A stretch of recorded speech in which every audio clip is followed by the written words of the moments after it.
Café Belgrado. Amigo do Café Belgrado, manual de sobrevivência da NBA, episódio 1, porque o outro foi introdução, né? Eu, Guilherme Tadeu, estou aqui com o Lucas Nepomuceno para falar de uma das coisas mais fundamentais para quem está chegando agora aí, querendo se aprofundar no meio da NBA, que é simplesmente o draft. Lucas Nepomuceno, tudo bem? Animado para falar com a população que quer se inteirar mais profundamente sobre NBA e, sobretudo, preparado para falar abstratamente e até concretamente sobre o draft? Tudo bem? Olá, Guilherme, olá, amigos e amigas do Café Belgrado, tudo bem? Tudo ótimo, né? Estamos gravando aqui após o jogo 2 das finais de 2023, mas esse episódio aqui, Gibas, serve para quem quiser ouvir sobre NBA, sei lá, em 2050, né, provavelmente vai ter uma regra, vai ter mudado já uma regra ou outra, mas se quiser saber como será que era o draft lá em 2023, né? Então, um episódio que vai se sustentar aí, independente de quem levar o título, né? Esse ano tá entre Miami e Denver Nuggets. Mas agora é hora de falar assim, porta de entrada da NBA, draft, né? O que é o draft? Para que serve o draft, né? Como é que se decide a ordem das escolhas? Então é um episódio assim, se você já vive NBA há muito tempo, talvez você vá ouvir aqui muitas coisas que você já sabe, né? Mas vai que tem alguma coisa que você não sabe, né? Alguma coisa que você queria saber, ou mesmo alguma coisa que você sente vontade de refutar depois, né? Então, escuta aí, fica com a gente. Vamos falar de draft da NBA, vamos falar muito aí sobre como os jogadores entram na NBA, o que é que isso significa para jogadores internacionais, jogadores americanos, para os brasas, para as equipes ruins, para as grandes equipes da NBA. Gibas, por onde começar a falar de draft? Aliás, primeiro, né? Explicar que não tem, é uma daquelas palavras americanas, né, estrangeiras, que não tem exatamente como você explicar a partir da tradução, né?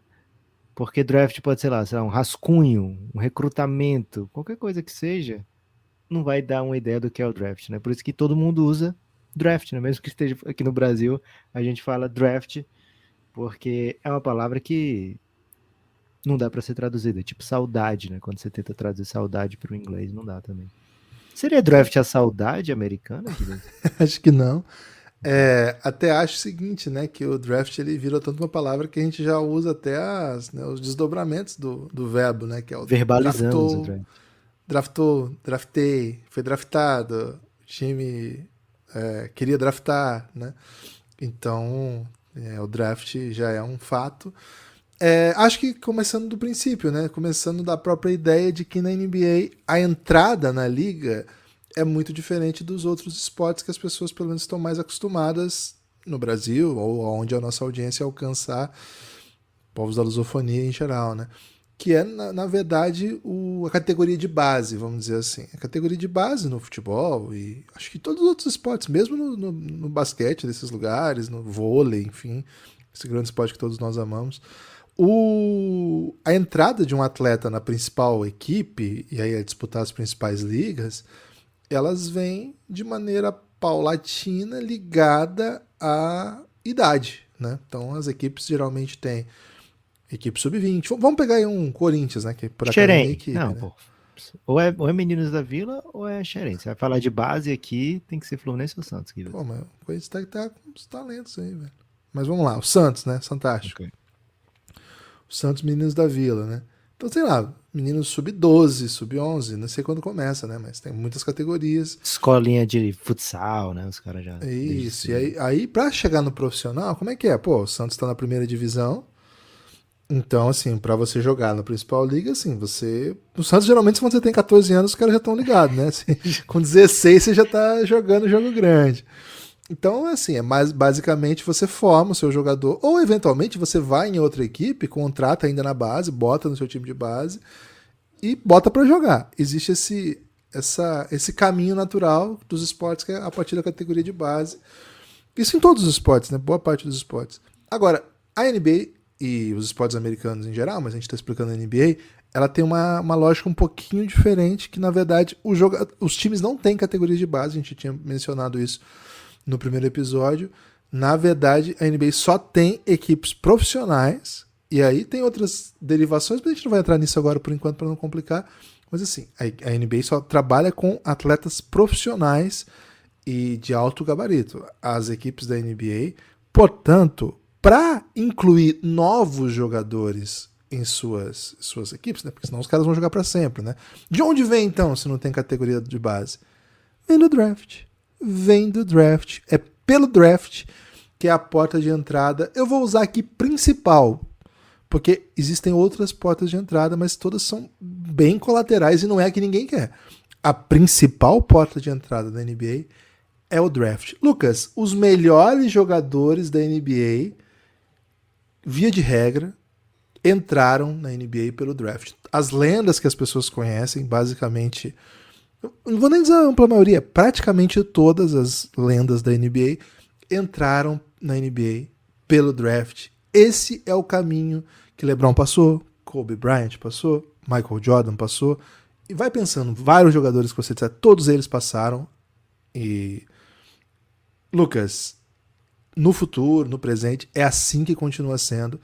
As grandes estrelas, os principais jogadores, os titulares, os caras que ganham bem, enfim, a entrada da NBA é pelo draft. Mas, Lucas, ainda assim, tá vago, né? O que é draft, afinal? É isso, né, Gibas? Tá vago, mas a partir de agora, Guilherme, vamos tirar essa vagueza, né? Porque vamos explicar o que é o draft. O draft, como o Guilherme falou, a porta de entrada para a NBA, jogadores jovens até 22 anos se inscrevem para dizer assim, olhem para mim, né? Mundo da NBA, olhe para mim, sou um atleta de basquete, quero jogar na liga, por isso me inscrevo aqui no draft. E aí cada equipe tem 2 escolhas no draft, isso agora em 2023, né? Já há muitos anos é assim, né?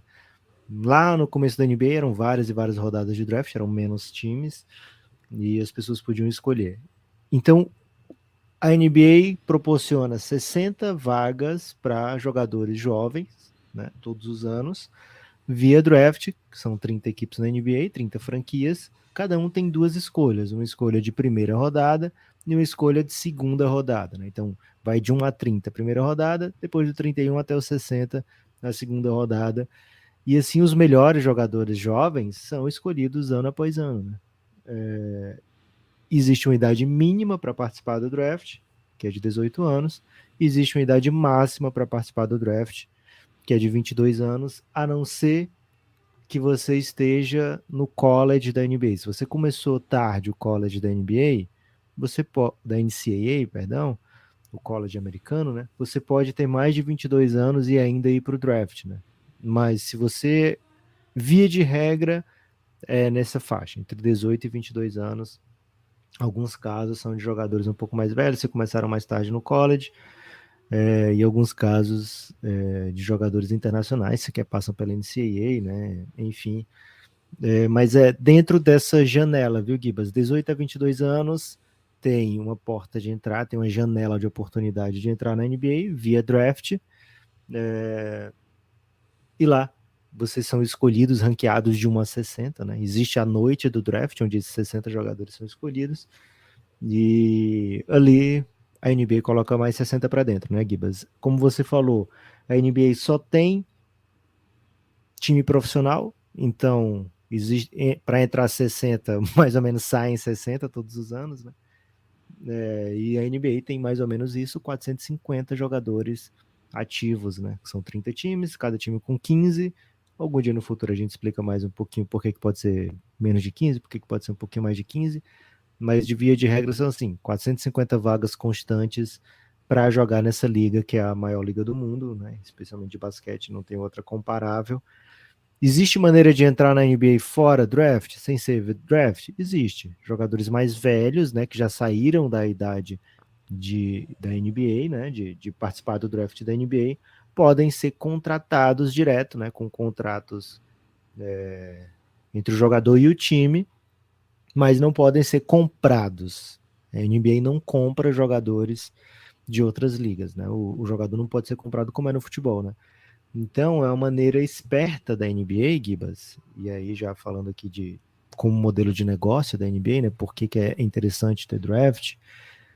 Porque você garante que esses jogadores, desde cedo, né, mundo afora, não se amarrem em contratos. Porque se o cara é fodão mesmo, ele quer entrar na NBA, né? Ele quer jogar na NBA.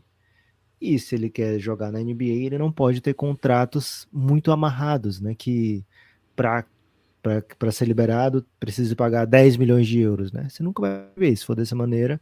Se um time da NBA precisar pagar 10 milhões de euros para você ir para a NBA, você nunca vai para a NBA. Então, é uma maneira que a NBA cria também, né? De ser um atrativo. Os jogadores querem ir para a NBA. Os melhores jogadores querem ir para a NBA, né?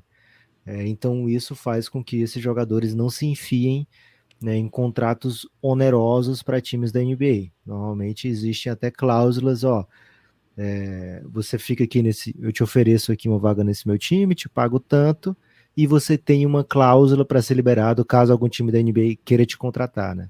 Então, o, o draft e essa maneira da NBA não comprar jogadores são maneiras que a NBA cria também para se estabilizar como a meca do basquete, né? Todo mundo quer ir para a NBA, e aí ou é via draft ou é via contratação, quando você já passou da idade do draft.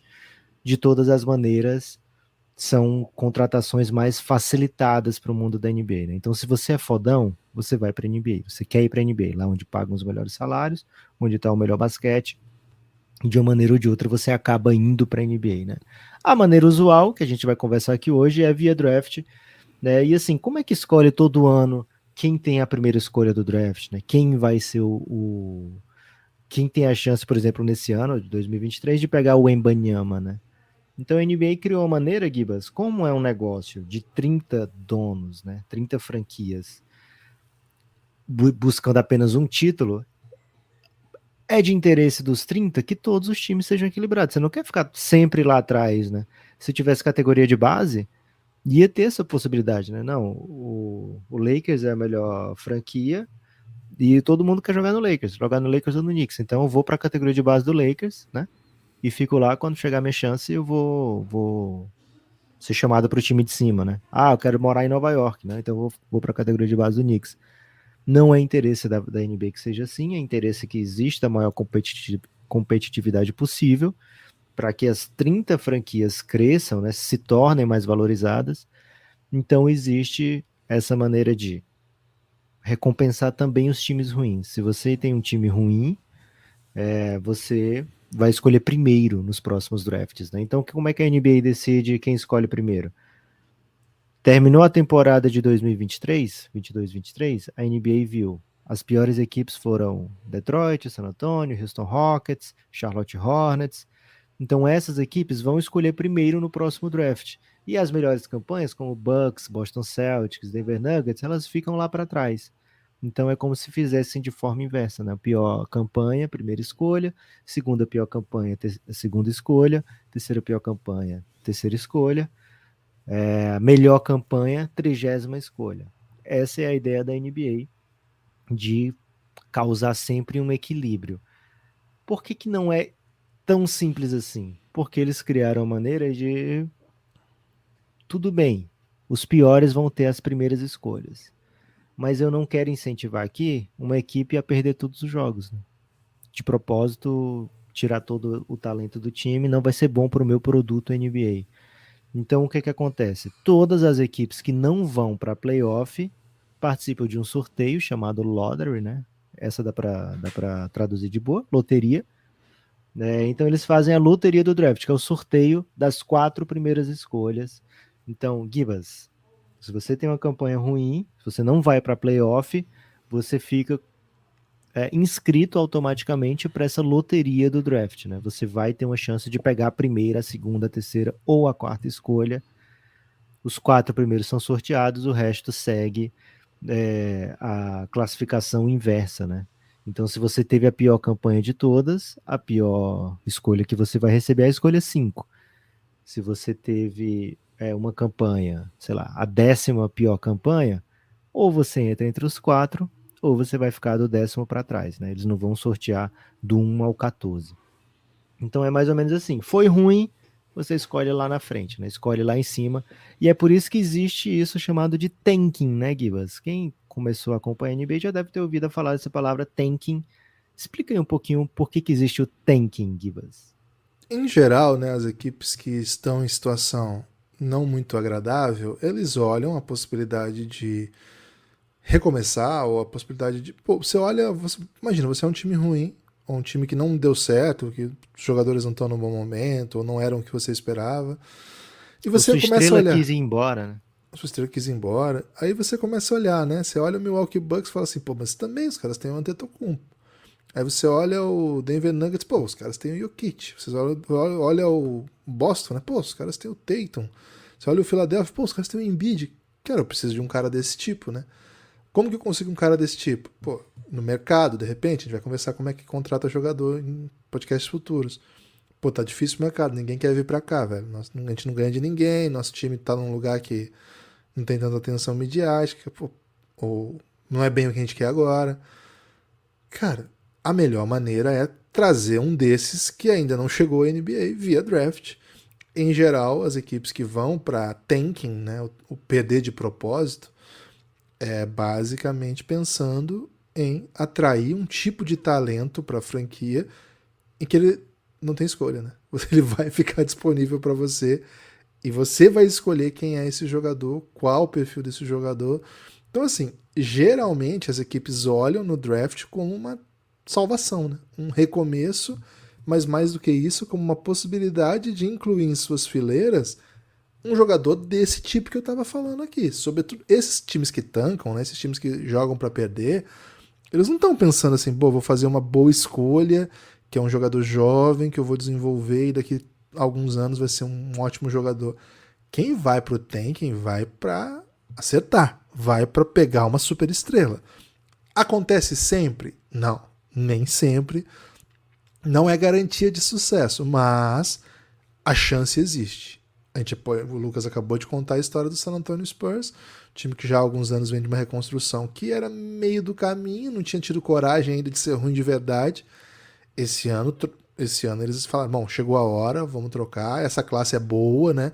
Você não pode simplesmente falar assim, vou começar a perder, você dá uma olhada nos próximos talentos, né? Os que vão se inscrever nessa classe, e fala assim, cara, será que vale perder tanto e uma classe que não tem tanto talento? Esse ano olharam e falaram assim, não, esse ano vale, tem muita gente muito boa, tem um deles que é espetacular, vale. Perderam o suficiente para ficar bem posicionado no draft. No sorteio, o San Antonio, por exemplo, deu a sorte de ainda sair com a primeira escolha. Vai levar Victor Wembanyama, um dos maiores talentos que se tem pensado a respeito nos processos de draft desde desse século, tranquilamente, um dos maiores, talvez o segundo maior, mais hypado pelo menos. Então, assim, esse é um caso. Agora vamos pegar o caso, por exemplo, do Detroit Pistons. O Detroit Pistons já tem alguns anos nessa situação de, pô, vou jogar muito mal porque eu quero esse jogador. Não consigo atrair muitos jogadores interessantes aqui. Tá complicado, né? Assim, o mercado não tá fácil, ninguém quer vir para Detroit. Detroit passou por uma crise grave aí. A cidade não é mais um centro financeiro como já foi outrora. A nossa direção não fez boas escolhas no passado recente. Faz tempo que a gente vai sequer para playoff. Eu ligo para os jogadores que estão sem contrato, tentando contratá-los, eles falam, não, desculpa aí, mas aí eu não vou não. Ou às vezes nem atendem, né? Deixa tocar. Meio foda isso. É pior deixar tocar ou recusar a ligação, Lucas? Você tem uma análise disso? Você diz quem tá recebendo ou quem tá Pra quem tá ligando? ligando, né? Você tá ligando pra contratar alguém. Aí um deixa tocar, o outro recusa. O que é pior? Gibas, depende da personalidade da pessoa que tá ligando, né? Porque Ok. se a pessoa for otimista, a pessoa vai dizer, não, ele não viu o que tá tocando, ou então ele recusou, sei lá, às vezes a operadora não completou, né? Porque tem gente que recusa tão rápido que nem percebe, né? Ok. Agora, se é uma coisa constante, deixa tocar, eu acho que é pior. Pode Porque dá ser. a impressão que o número mudou, sabe? E ninguém avisou. Ah, e aí você fala com alguém, poxa, eu tava tentando falar com o fulano e o número mudou. Mas será, velho? Falei com ele hoje. Aí é É foda, né? pesado. E Pesado. quando a pessoa tá recusando, às vezes a pessoa é mais fácil de. Não, na hora eu tava ocupado, ou então É. Eu não tava em outra ligação, completou. né? Tava em outra É, ligação. foi mal, tava doidão, né? Isso. Então, assim, o Detroit já está há algum tempo achando que o draft é o caminho. Nos últimos 3 anos, 3 ótimas chances de fazer escolhas bem altas. Pegaram na primeira escolha Cade Cunningham, pegaram na terceira ou segunda, o Jaden Ivey? Segunda? Quinta escolha. Quinta escolha, até que foi mais baixo. Quinta escolha, Jaden Ivey. E nesse draft, o Cade Cunningham machucou, o Jaden Ivey não foi o suficiente para o time ter uma boa campanha. vamos lá de novo, vamos pro tanking.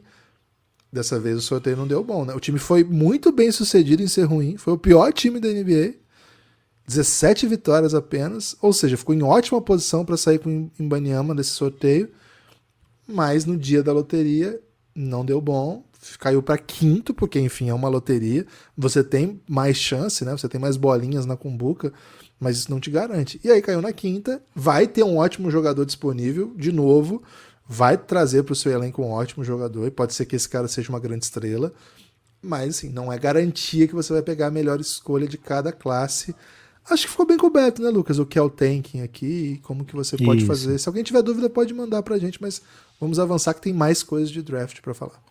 Uma coisa importante para falar de draft, Gibas, é que assim como qualquer outra coisa do mundo da NBA, se você é muito bom naquilo, você consegue uma vantagem competitiva contra os seus adversários, né? Então, existem equipes de scouts, né? Equipes de olheiros, digamos assim, da NBA, melhores que outras. Então, não é garantido que você vai ter uma escolha mais alta, sei lá, você tem a 12 e fulano tem a 18. Cara, muitas vezes o jogador que sai na 18 tem uma carreira melhor do que aquele que saiu na 12, né? Então o draft, ele garante que você escolha antes dos outros, né? Escolha boa no draft garante que você escolha primeiro, né? Você pode pegar aquele cara melhor. Mas, por exemplo, Guilherme, vamos supor que a gente chega numa padaria, certo? Ok. Eu, você e mais 4 ouvintes sorteados para participar dessa dinâmica, né? E aí. Eles foram sorteados pra pagar com. Não, foram sorteados para participar dessa dinâmica. Ok. Todos vão dividir a conta igualitariamente, né? Aí chega na padaria, tem 6 sobremesas disponíveis, certo? Ok. Todas diferentes entre si. Ok. E aí, a gente, por sorteio, decide quem vai escolher primeiro a sobremesa, né? Não é garantido que aquela sobremesa que pareça melhor, né? Sei lá, um pudim de leite, tá com cara linda, né? Mas o cara fala, pô, pudim de leite é normal, né? Eu conheço vários pudins de leite. Não vou pegar na primeira escolha aqui, não. Aí ele olha para outro lá, aí vê, sei lá, é de limão, esse aqui é de limão. Pô, de limão é massa, né? Mas não é o que eu tô procurando aqui, né? Não é o que eu tô procurando aqui. E de repente ele percebe 3 pessoas encarando uma bomba de chocolate, assim, Guida, sabe? Então, altamente, naquele momento, todo mundo. Gente, pô, se eu tivesse a primeira escolha, eu ia pegar essa bomba de chocolate grandona, bem cheia de o chocolate, eu pergunto. E não, é ganache isso aí. Ganache feito com, sei lá, chocolate suíço. Caraca. Ai, Na belga, né? Belga, obrigado, Guilherme. Chocolate belga. Então aquela ali, porra, todo mundo tá babando ali, né? E às vezes se torna a sobremesa mais óbvia a ser escolhido primeiro. E quando você vai comer, Guilherme, não é garantido que essa seja a melhor sobremesa, sabe? Não é porque é o consenso de primeira sobremesa escolhida que ela vai ser a melhor sobremesa. Então, no draft é mais ou menos assim também, viu, Gibas? O Todas draft é uma sobremesas. grande sobremesa de É uma padaria. grande padaria. É uma grande padaria. E aí, normalmente quem escolhe primeiro escolhe bem, né? Garante uma sobremesa boa, certo? Mas não quer dizer que é a melhor sobremesa da padaria, né? Ainda mais se forem 60 sobremesas, Gui. Não, pior, se forem 60 pessoas e 200 sobremesas. Até 500, né? Porque no meio disso aí vai ter. Pô, vai ter bala de iogurte, vai ter pirulito, né? Você tá falando aí de um. Você pode estar falando aí de um petit gâteau de elite, né? Isso. E aí você olha ali pro pirulito e fala, não, curta um pirulito, velho. Mas e aí, pô. Ou então tudo que eu preciso nesse momento, eu já tenho a festa toda pronta, tô precisando só de pirulitos agora pra botar na lembrancinha, né? Então faz sentido que seja a 55ª escolha, ao invés de um petit gâteau que você olha e o sorvete já derreteu, o bolinho já tá frio, sabe? Então, às vezes, o olhar de quem tá escolhendo também faz diferença, né? Por exemplo, para muita gente, o Luka Doncic deveria ter sido a primeira escolha do draft de 2018. Já na época, né? Já na época, né? Aqui no Café Belgrado a gente tinha certeza que seria durante a temporada inteira. Tudo que se fala do Wembanyama hoje em dia, massa, foda pra caralho. Luka Doncic tinha muito mais sucesso do que o Wembanyama, né? Assim, é incomparável o sucesso dos dois com a mesma idade. Mas foi a terceira escolha, com a cara de quarta, porque quem tinha a terceira escolha falou, pô, quer saber? Vou trocar essa terceira escolha, né? Então, pelo menos 3 equipes abriram mão de ter Luka Doncic, né? Pelo menos 3 equipes, que outras poderiam ter pegado a terceira escolha do Atlanta, né? Dependendo da proposta que fizessem. Então, é uma sobremesa que tinha uma cara muito boa, mas que depois que todo mundo experimentou, Guilherme, todo mundo ficou com inveja, né? Todo mundo falou, Isso. porra, devia ter escolhido a sobremesa. Devia ter Nem feito mais. experimentou, né? Na verdade, ficou vendo a pessoa se lambuzar com ela. Olha a cara dessa pessoa comendo essa sobremesa aí, velho. Que isso. E eu aqui com meu pirulito. E assim, no caso da padaria, eu acho que não é uma alegoria perfeita, porque acaba e pronto, né? Você comeu e passou. É como se você ir no draft, você passa 15 anos comendo aquela sobremesa. Ou então vendo a pessoa se deliciar, né? Com aquela sobremesa que você não optou.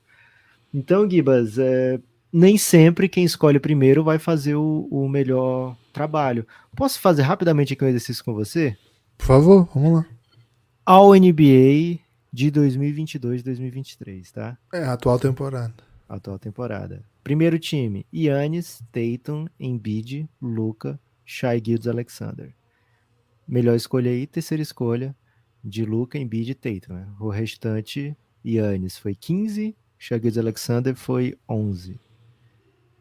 Olha só, 15 e 11 e estão entre os melhores, né? Segundo time, Jimmy Butler, Jaylen Brown, Nikola Jokic, Stephen Curry, Donovan Mitchell. Não tem primeira escolha aqui. A maior escolha aqui foi o Jaylen Brown, escolha 3. A gente tem jogador de segunda rodada de draft, escolha 41, Nikola Jokic. O Curry, escolha 7, né? Donovan Mitchell, escolha 13, Jimmy Butler, escolha 30. Terceiro time vai ter o LeBron, única primeira escolha entre os 15 do All-NBA, Julius Randle, Sabonis, De'Aaron Fox, Damian Lillard. Gibas, todo mundo comemora muito quando pega primeira, segunda escolha, mas não quer dizer muito, né? Mas não quer dizer tudo, né? Tem que saber escolher, tem que saber desenvolver o seu talento, né? Explorar tudo que ele tem para oferecer e fazer com que esse projeto se torne, a palavra que se usa muito, né? Prospect, né? Se torne um atleta de fato, um jogador de elite, e ainda assim o seu time tem que funcionar para esses caras terem espaço, né, na NBA. Então não é tão simples de fato. A gente está vendo aí um momento em que primeiras escolhas não têm se tornado jogadores dominantes. Aí são N motivos, né? A gente tem lesões, a gente tem times que não funcionam, a gente tem... Bom, simplesmente são bons jogadores, mas não são os melhores da classe, né? Por exemplo, no draft do que você mencionou, Jokic, que foi a escolha 41, a primeira escolha foi Andrew Wiggins. Andrew Wiggins é um bom jogador. Ninguém vai falar que, pô, Andrew Wiggins é fraco, mas não era o melhor da classe, claramente. Na época, ele era o que todo mundo olhava e falava assim, óbvia primeira escolha. Não era um erro na ocasião. Mas essas coisas também especialmente acontecem. com a lesão do Embiid, né? Porque durante a temporada da NCAA criou-se, os dois eram do mesmo time até, e aí, pô, o Embiid tá crescendo, talvez ele seja a melhor escolha. E aí ele teve uma lesão um pouco devastadora, né? Ele demora 3 anos, o Embiid, para começar a jogar em alto nível na NBA, né? Com constância. E aí o Wiggins se torna, mais uma vez, aquela escolha óbvia, né? Mas se você pensar, desde 2012, aí, 2012 foi uma escolha óbvia que ninguém questiona, é o grande nome Anthony Davis, beleza? Aí depois você vem com Anthony Bennett, que talvez tenha sido a pior primeira escolha dos últimos anos, Andrew Wiggins, que claramente não era o melhor da classe, Karl Anthony Towns, que eu acho que tem um caso para ser um ótimo jogador e ainda ter uma carreira melhor da classe, mas nessa classe, por exemplo, tinha Devin Booker, entre outros nomes, né? Mas acho que é uma das boa melhores escolha. Primeiras escolhas. Né? É, uma boa primeira escolha. Aí, em 2016, você tem o Ben Simmons, que até se sustentou como uma ótima escolha, mas agora deu ruim, né? E hoje é uma classe que tem Brandon Ingram, Jaylen Brown, Sabonis, bons nomes, né? Pascal Siakam, DeJounte Murray. Mas assim, foi uma escolha aceitável e por um tempo deu certo, né? Então, ok. 2017, Markelle Fultz, que, poxa, não sei se as pessoas se lembram, mas hoje tá lutando para continuar na NBA, mas ficou um tempo sequer. Quando o cara é a primeira escolha, ele é trocado durante o contrato de rookie ainda por um jogador que já não tá na NBA, deu errado, né? DeAndre Ayton, o draft que tinha Luka Doncic, é um F, mas pior que você ainda paga 30 milhões pra ele. Escolha do primeiro do draft de 2019, Zion Williamson, é quase um F, né? Assim, ele é claramente para um F, né? Mas ele é claramente no talento faz sentido. Ele claramente tem um caso para defender que ele é o melhor jogador da classe, mas é uma classe que tinha Ja Morant, R.J. Barrett, Darius Garland, Tyler Hero, entre outros bons nomes, mas assim, já vi até quem defenda, Lucas, que depois que aconteceu com o Zion e depois que aconteceu com o Ja Morant, que o R.J. Barrett era mesmo o primeiro melhor nome daquela classe, que era o que eu defendi. Era o que eu defendi na ocasião. 2020, primeira escolha, Anthony Edwards. Ainda tem muita coisa para acontecer com a classe de 2020, mas me parece uma escolha bem boa, né? Assim, espetacular. Uma escolha que se sustenta. 2021, Cade Cunningham. A gente acabou de contar um pouco a história dele no Pistons. É uma classe que tinha nomes como Scott Barnes, Evan Mobley, e Barnes parecem ter conquistado mais até agora na NBA e ferramentas para que o jogo sejam ainda mais impactante, né? Mas tá muito cedo ainda. Mas muita gente espera que o Cade Cunningham seja uma espécie de Chris Paul dessa geração, assim, um cara geracional, melhor armador e tal. E assim, quando ele jogou muito bem, então vamos ter paciência com ele. E no ano passado, Paulo Banchero, que foi eleito o calor do ano, parece ser o grande jogador da classe. A gente não viu o Chet Holmgren jogar ainda, tem outros bons nomes, cedo. mas muito cedo. É meio que essa vibe, né, Lucas? Assim, os jogadores estão lá disponíveis. E eu queria contar um pouco, que você me ajudasse a contar, Lucas, como que é esse processo de escolha, né? Não só o dia do draft em si, assim, isso tudo acontece numa noite. A escolha toda acontece numa noite. Os 60 nomes são chamados numa noite. É uma noite mágica para quem curte NBA. É assim, a gente vai fazer uma live no dia, ficar o dia inteiro falando disso, a noite inteira, vai virar madrugada.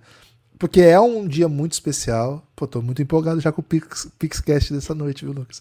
É muito gostoso fazer live de draft, é uma das coisas marcantes do Café Belgrado e de todos os projetos de basquete, porque reúne, né, todo mundo que tem esperança de um recomeço, né?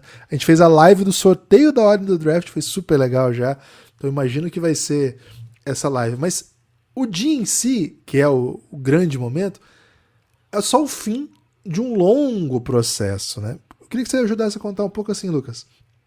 Como que se encontram esses jogadores? Os times vão até eles vão até os times. Conta um pouco aí como é que é esse movimento. Gibas, é o seguinte, né? Os jogadores que não estão no... Assim, existe o ano certo na teoria do draft, né? Que é o ano que você completa 22 anos. Esse é o ano em que você nasceu em qualquer lugar do mundo, faz 22 naquele ano, você pode ser draftado. Você não precisa se inscrever quando você faz 22 anos, né? Então, se você é uma pessoa aí de 21 para 22, cara, cuidado, hein? Você pode ser anunciado aí pelo Adam Silver daqui a poucas semanas, né? Porque você tá num ano em que não precisa fazer nada para estar inscrito no draft da NBA, certo? A não ser que você esteja no college, aí sim, se você não estiver no último ano, você precisa se inscrever. Lucas, mesmo se o cara, por exemplo, for um jogador de 22 anos que tem contrato com Franca, por exemplo, um jogador de 22 anos do Franca, tem contrato, a NBA pode escolhê-lo? Interrogação. Pode. Qualquer pessoa que completa 22 anos, que não está no mundo da NCAA, pode ser escolhido. Não quer dizer que você vai jogar na NBA no próximo ano, mas você vai ser escolhido, né? Você pode ser escolhido. Você pode ser sei lá, um contador. Você é um contador e a galera da NBA acha que você tem um futuro brilhante, né? Como jogador de basquete. Você faz 22 esse ano, pode ser escolhido, né?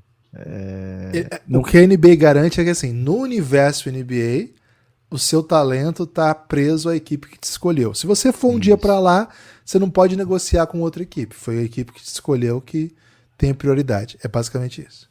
É isso.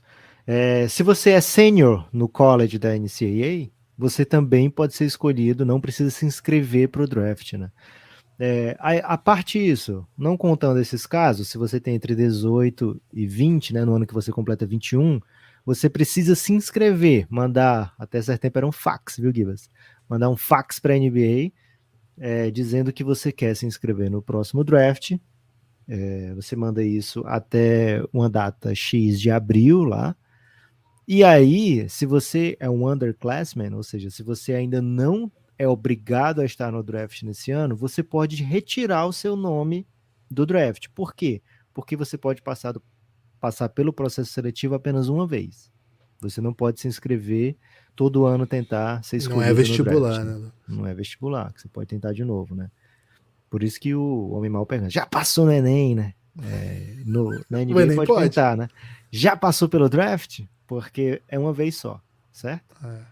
Agora sim, Lucas, só para a pessoa colocou o nome antes da hora, né? Não estava pronto ainda, arriscou. Isso. Você tem um talento de 20 anos que joga aí no Franca Basquete. Deu Franca porque é brasa, né? 20 anos, não quero esperar. Vou meter meu nome no draft aqui. Acho que esse ano eu tenho chance, vai ser legal. Cara, passou a noite lá na expectativa, botou terninho, foi lá pro Madison Square Garden, não tinha convite, ninguém chamou ele pra zona verde, mas ficou lá, né? Vai que chama, eu já entro correndo lá. Pô, não chamaram, velho. Não chamaram. E agora, Lucas? Ele não pode mais jogar na NBA? Você passou pelo draft, não foi escolhido, você vira um free agent normal, né? Você E vira depois um. você vira um craque do Miami Heat. Provavelmente você já tá aí ligado a Miami Heat de alguma maneira, né? Fica preparado. Se não foi escolhido, fica preparado aí para jogar uma final, de repente. Mas assim, não passou pelo draft, não foi escolhido, você vira um jogador que almeja outras maneiras de chegar na NBA, né? Que vai por outras vias que não o draft. Você se torna um free agent com regras definidas, salariais, né? Que te garantem que você receba pouco, né? Receba menos. Outra coisa interessante para saber sobre o draft, por que é tão valiosa uma escolha de draft? Porque são jogadores com salário controlado, né? Então, por exemplo, o Vitor Wembanyama vai ser a primeira escolha. Todo mundo que chega na NBA vai negociar o seu contrato, né?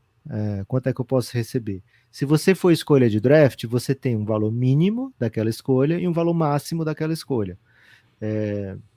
Então o Vitor Wembanyama não pode chegar botando banca, quero receber igual o Damian Lillard, sabe? Não, ele entra dentro de uma escala salarial. Então por isso é tão valiosa a escolha de draft, porque esses salários são muito menores do que um salário médio da NBA, né? Não de primeira escolha, porque às vezes é um estrela, mas você recebe como se fosse um jogador mediano da NBA. E se você for escolha 20, você recebe como se fosse um jogador de fundo de banco da NBA. E muitas vezes esse cara que é a escolha 20 é um cara que já chega jogando, é um cara que já chega ajudando, é um cara importante, que traz um tipo de habilidade que você precisa no seu time, sabe? Então você garante, tendo uma escolha de draft, incorporando uma escolha de draft ao seu elenco, você garante um jogador que vai te ajudar de alguma maneira, recebendo muito menos do que se você estivesse contratando, né? Um jogador via free agency. Então é uma maneira barata, né? É uma mão de obra barata dentro do mundo da NBA. Então por isso escolhas de draft, também por isso escolhas de draft são valiosas, né? Além de serem jogadores jovens, com ascensão para o futuro, são também jogadores de mão de obra barata, né? Que você vai querer dar minutos para eles, os seus fãs vão estar animados para vê-los, né? E eles vão estar recebendo bem menos do que receberiam outros jogadores para fazer aquela mesma função, né? Então, assim, noite de draft, como é que funciona? Você se inscreve antes, aí tem um evento, normalmente é em Nova York, ultimamente tem sido no Barclays Center, né, que é o ginásio do Brooklyn Nets, e ali tem 5 minutos para a primeira escolha, depois 5 minutos para a segunda escolha, 5 minutos para a terceira escolha, toda primeira rodada é 5 minutos entre uma escolha e outra, então é um evento muito legal de se acompanhar ao vivo. E ali naquela noite, muitos negócios acontecem, né? Uma noite frenética para o mundo da NBA, porque, por exemplo, no ano que sobrou o Luka Doncic, né? Vou usar outro exemplo, tá, Gibas? No ano, aliás, é no mesmo ano, né? O Michael Porter Jr., ele era um dos jogadores mais cotados, antes de chegar no ano do draft em si, um dos jogadores melhores cotados para ser escolha alta naquele draft, né? Porque tem muito talento, muita altura, um arremesso muito bonito, mas por motivos de contusão, por motivos do seu exame médico não ser muito bom, ele foi sobrando, né? E com isso, aquele cara que deveria ter saído no top 5, no top 6, foi sobrando e outras equipes não tinham acesso aos seus exames médicos, né?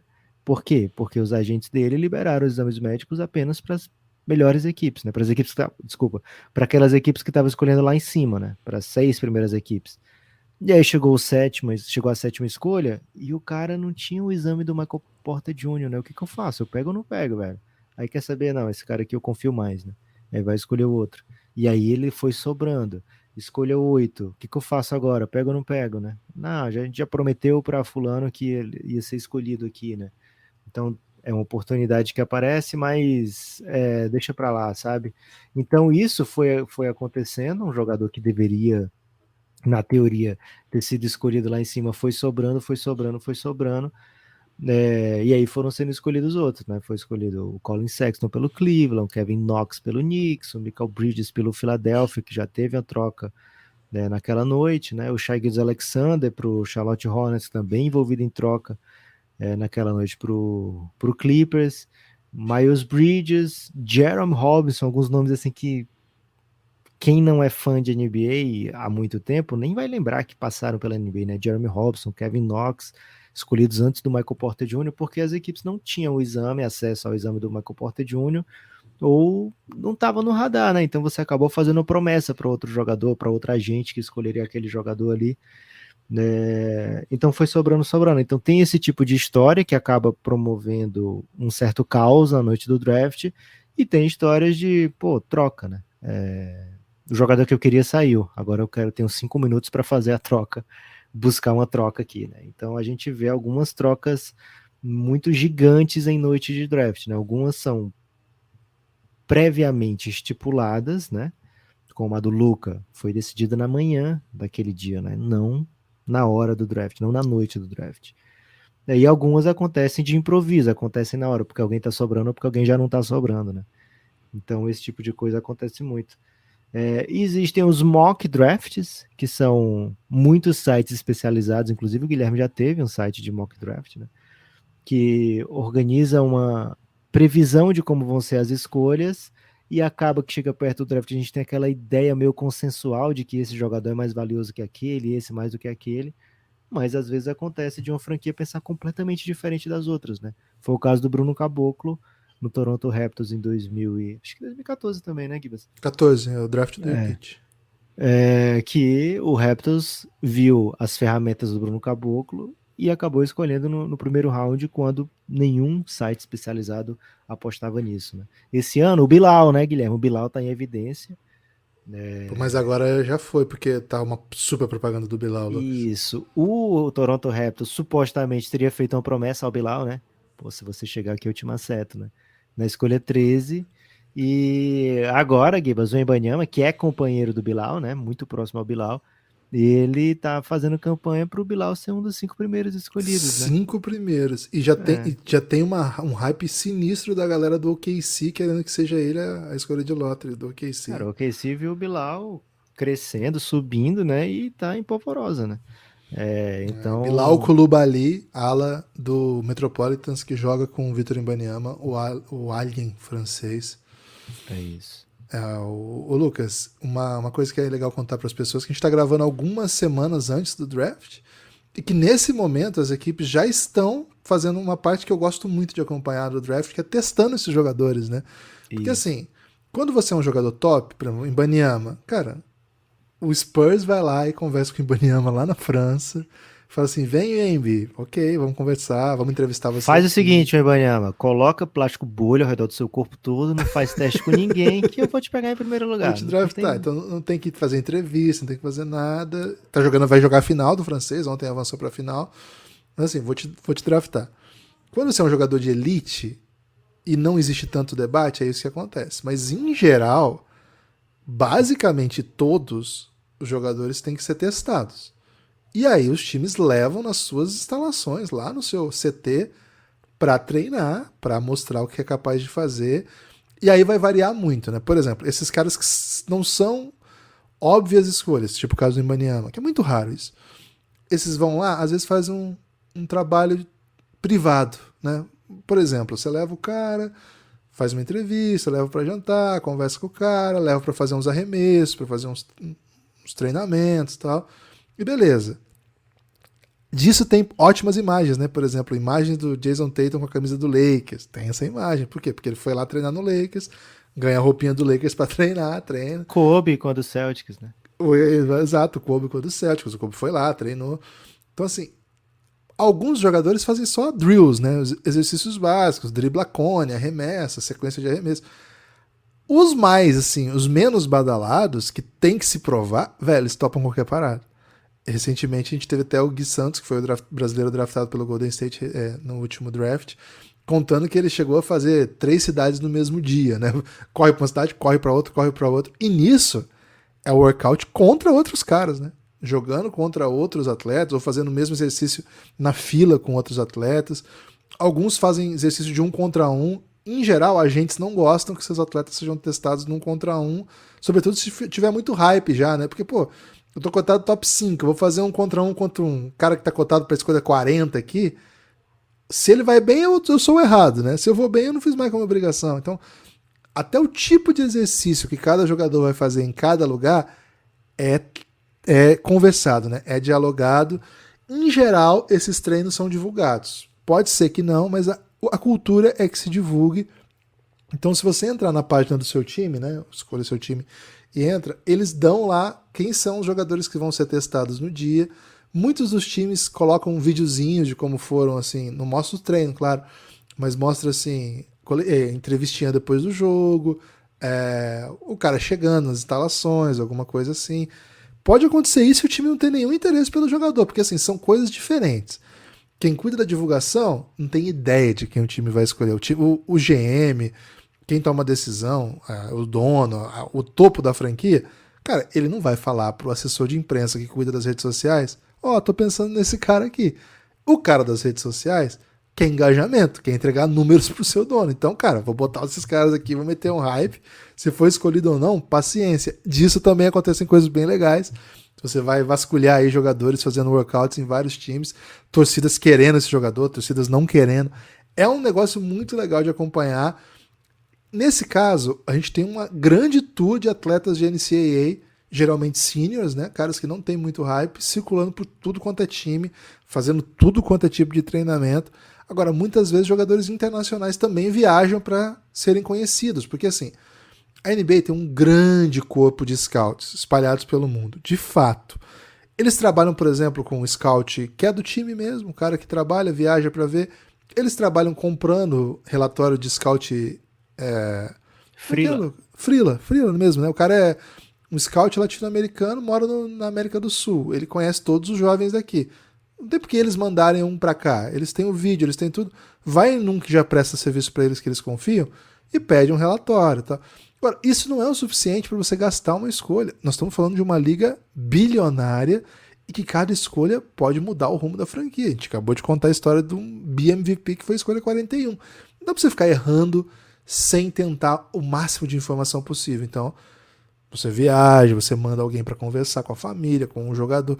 É muito interessante quando a gente conversa, né? A gente já está um tempo no basquete, começa a conversar com as pessoas que já trabalharam nesse meio, e trabalham ainda, e que assim, boa parte das vezes, o scout não vem para fazer aquele relatóriozinho que a gente pega na internet, de site de projeção, é bom arremessador, dribla com a mão direita, finaliza bem com a mão esquerda, tem aproveitamento de média. Cara, isso hoje, com os programas de scout que tem espalhados pelo mundo, eles conseguem de lá mesmo, com o departamento de inteligência que eles têm, eles filtram isso rapidamente e tem tudo. O que eles querem, Lucas, é saber bastidor, né? Fiquei sabendo que até eles perguntam assim, esse jogador aqui que eu tô interessado, ele tá com a mesma namorada faz quantos anos? Como é que ele é fora de quadro, né? Quais são os hobbies dele? E aí, claro, como que ele trabalha? Como que é a família? Chega cedo no treino? Cara, é nesse nível de profundidade que eles querem saber antes de escolher. Ainda assim erram? Sim. A equipe que eu sei que fez essas perguntas para um jogador específico já errou muitas vezes, talvez até por isso esteja perguntando, né? Mais coisas assim.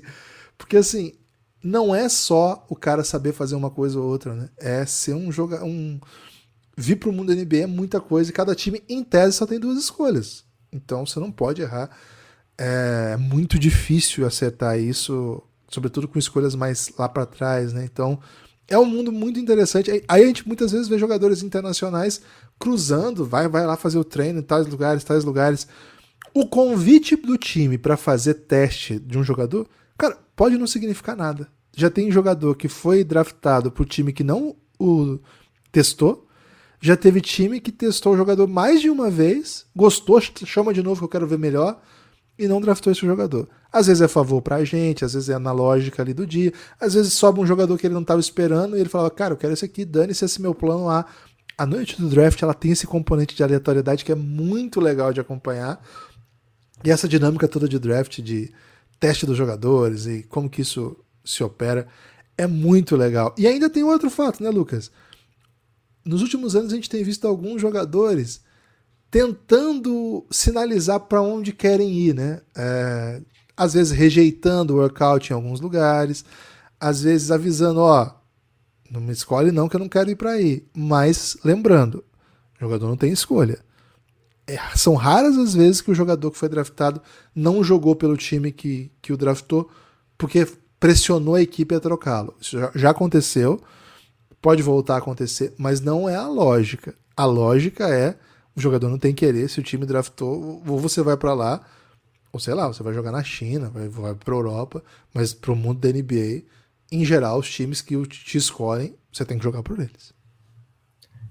Get ready to learn Chinese, buddy, né? É o meme do momento aí do Adam Silver. Gibas, queria aproveitar e deixar como destaque final o seguinte, dica cultural, hein?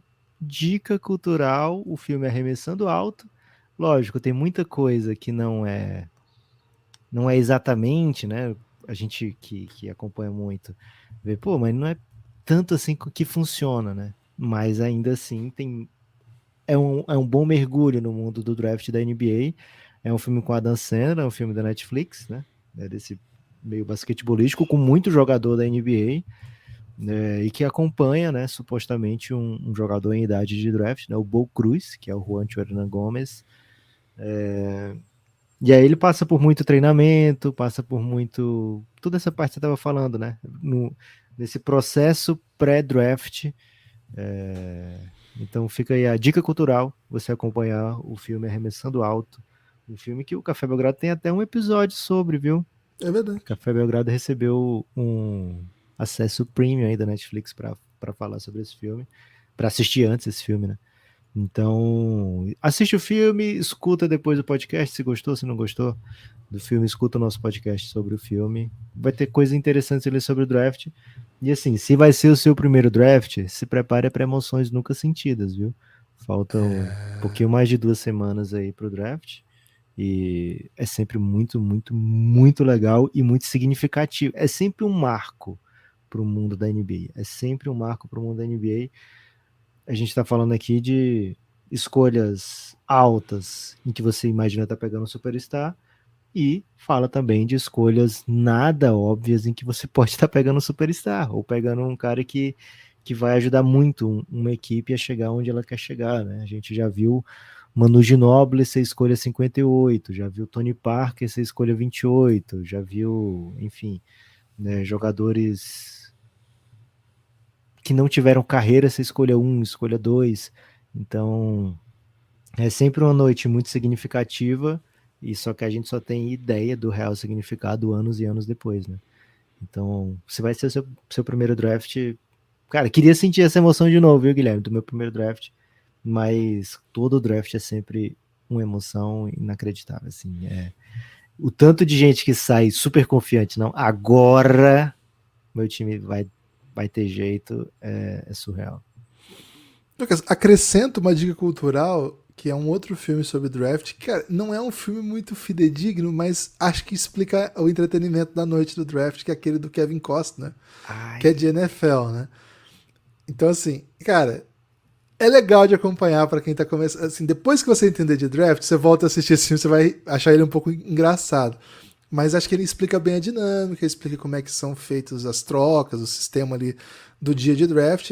O draft da NFL é diferente do draft da NBA, mas a lógica é a mesma, assim, a lógica estrutural de na noite do draft, escolher os jogadores e tal. E esse é um filme do Kevin Costner, um ótimo elenco, né? Jennifer Garner, né? O Chadwick Boseman. Cara, é um ótimo filme no sentido de... Assim, é um ótimo entretenimento. Quem entende de draft, se você tá ouvindo, provavelmente você... assim, se você tá ouvindo o Belgradão, já conhece o Belgradão, já acompanha draft, queria saber um pouco mais. Cara, acho que você vai se divertir. Se você não é desse, se chegou aqui de fato, porque tá querendo se inteirar em NBA, acho que você vai aprender bastante. E se divertir também, porque é entretenimento, né? Então, vale a pena acompanhar. Draft Day tá disponível no Prime Video, no Globoplay, Lionsgate e meios, né? Link do autor, né? Se o autor te mandar o link antes, eventualmente você pode até assistir. Outra dica que eu dou, assim, para quem tá entrando agora nesse mundo de draft, e aí acho assim, até mais gente que já ouve o Belgradão e tal, cara, é pegar os nomes dos prospects e meter um YouTube, né? Acho que é uma das coisas mais gostosas de fazer, assim, quando você tá começando a curtir isso, é pegar a lista dos jogadores que estão cotados pro draft desse ano. Fácil escrever, né? Só escrever no Google aí, Draft 2023, Prospects, e vai jogando no Google para você conhecer os caras, né? Porque são caras que vão fazer parte do mundo NBA em breve. E você pode ir vendo, né, quem que você gosta, quem é o cara que você curtiu mais, qual é o highlight mais emocionante, né? Às vezes os caras são muito bons no YouTube e não são tão bons na quadra. Mas e daí, né? Pelo menos você já desfrutou. É bem gostoso essa dinâmica. Conhecer os jogadores antes de saber para onde eles vão. É uma das partes mais saborosas de acompanhar a NBA. A gente tem uma série exclusiva para apoiadores sobre o draft aqui, que a gente tenta projetar um pouco, apresentar um pouco os jogadores, com uma outra abordagem, né, um pouco mais criteriosa, assim, que chama Amanhã Vai Ser Outro Dia. Aliás, se você não é apoiador do Café Belgrado, considere, viu? cafébelgrado.com.br, a partir de R$9, você faz parte do nosso plano de financiamento coletivo. A partir de 20, você vem para o nosso grupo no Telegram. É isso, Lucas? É isso, eu queria deixar um salve aqui, né? Um registro da Bia Haddad indo para as quartas, né? Para as quartas de Roland Garros. Esse é um episódio um pouco diferente, né? Porque a gente tende a deixar esse episódio para a posteridade, mas também quero registrar na posteridade aí, viu, Guibas? A alegria com o Bia Haddad chegando às quartas, fazendo história aí para o tênis brasileiro. É um grande orgulho, né? Para o nosso tênis. Valeu, Bia.